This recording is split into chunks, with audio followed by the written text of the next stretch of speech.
Dave, I thought last week, weren't we saying old man winter was here and upon us? And now it's like, what the? You can't, I'm wearing the same. I haven't got out of shorts and T-shirts yet. I suffered for a couple days, froze my butt off a little bit, 1 or 2 days, and then it's like back to shorts and T-shirts again. But, are you over-maintained and under-serviced, Dave? We see cars coming in the shops in various states of repair, or even customers coming in that just got they got maintenance, but it wasn't what they really needed, and why'd they get it? You had some weird things happening this week, and I think you and I have a little a little disagreement. But I mean, same thing. But when we say over-serviced and under-maintained, one thing came to my mind, and a different thing came to your mind. But it's good. Well, I had a gal call me the other day, and she wanted a price on a timing belt for her car. And so I said, well, why do you think you need a timing belt? She said, well, my check engine light came on. I said, your check engine light and your timing belt probably don't go hand in hand. Tell me more. So she says, well, I took my car in because I thought I had a transmission concern to XYZ Auto Shop, and they serviced my differential, and they told me I needed a timing belt. And so I didn't have the timing belt done. But now my check engine light comes on, so I imagine the two are related. So I'm getting a price on a timing belt. Growling noise. That's why she thought she had a transmission problem. Driving so the car. I told her, I said, why don't you stop by? I'll take the car for a drive with you.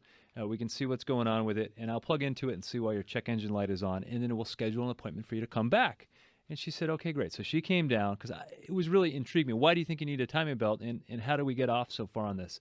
And I'm driving this car, and my ears are hurting. The left front wheel bearing is just screaming. And I'm like, do you hear that noise? She goes, yeah, that's what I took it in for. And I'm like, well, did they fix it? Well, they did something with the differential. I said, well, what did you pay for? And differential-wise, she said, well, it was like about $150. I said, okay, so maybe you got a differential service. And then we started talking more, and then we talked about why they thought she needed a timing belt. And so everybody that's listening knows a differential service is the equivalent of the oil change for the gears, right? Oil change for the gears in the rear differential. Well, right. Her noise was coming from a wheel bearing on the left front, and it was so bad, I was like, this wheel's going to fall off any day. I mean, that's how bad it sounded. And so that's where I say, she went in there, she was sold a maintenance item. Okay, pretty easy to drain the differential fluid and fill it back up. And they never really serviced her and actually found out what she needed. That's where the service piece comes in.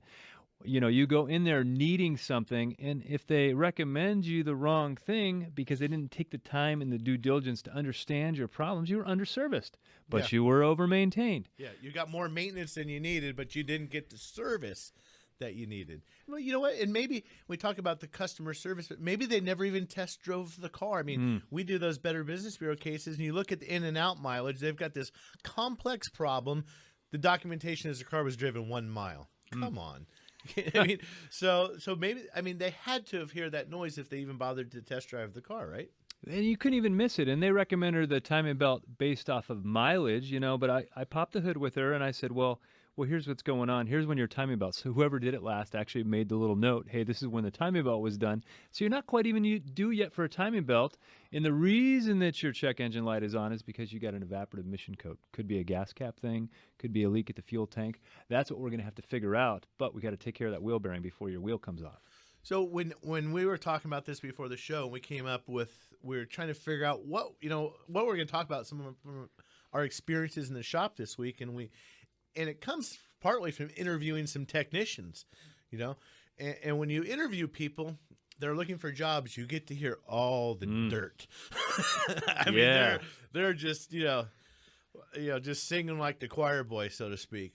But, when I hear over-maintained and underserved, I'm thinking of the cars that we see in our shop that have all the maintenance items that are really easy. They've been flushed 6 ways from Sunday. I mean, the transmission's been flushed 6 times when probably legitimately need it twice or 3 times in that time span. And I'm probably exaggerating to make my point, but the coolant's been overdone. The air filter's been changed way too often.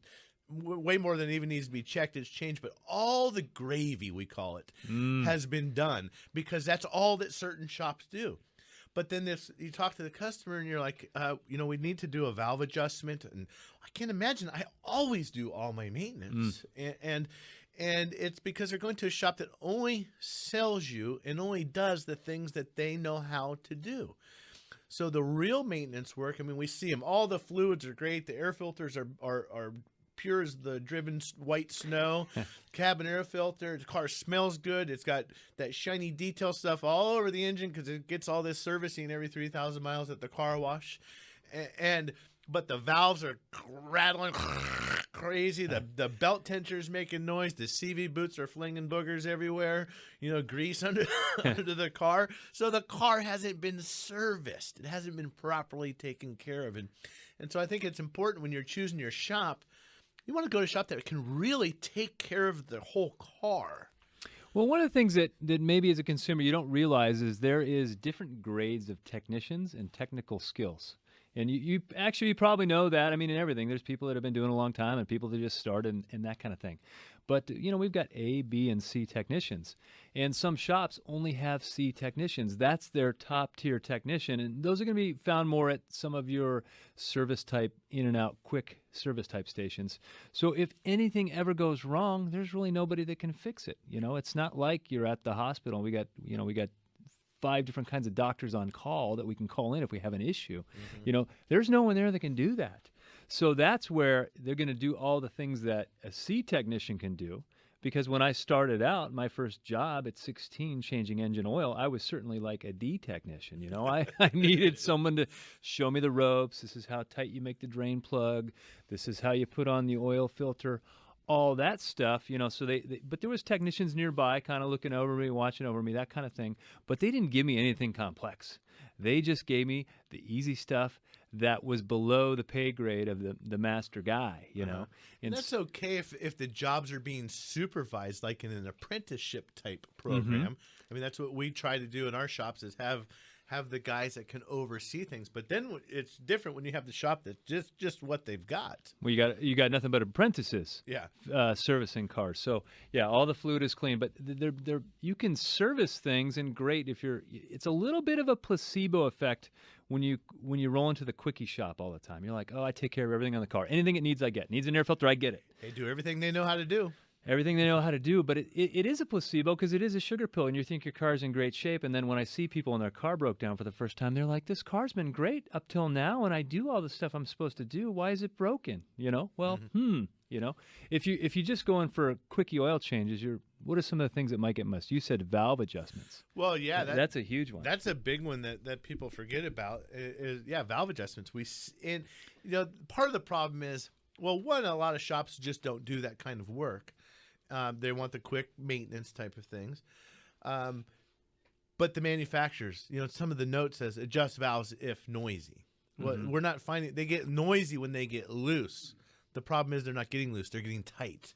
And when they're tight, it's you lose compression in the engine, you cause other problems, check engine lights, and so those type of things. Mechanical problems.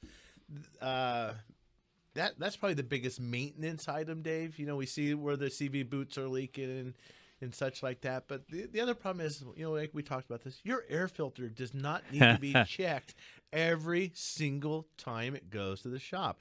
As a matter of fact, it's bad for the car to check it every single time. And that's one of the problems I have with the orphan customers. Every time it goes in, they're checking the air filter. Those air filter boxes were engineered to be made cheap so the manufacturer didn't spend too much.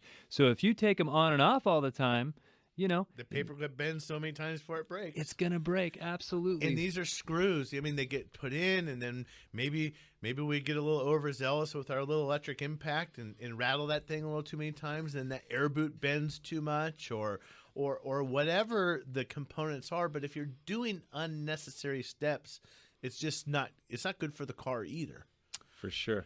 Well, one of the things that I think about, in the old days, you used to maintain batteries more than you do it nowadays. Nowadays, we're kind of that point where we see batteries starting to fail, 30 months, and I see you'll see batteries go 5 years. It's kind of an anomaly when you see that, but on occasion when batteries get to 30 months old, you're a little bit living on borrowed time. So anyway, we check every battery that comes into our shop.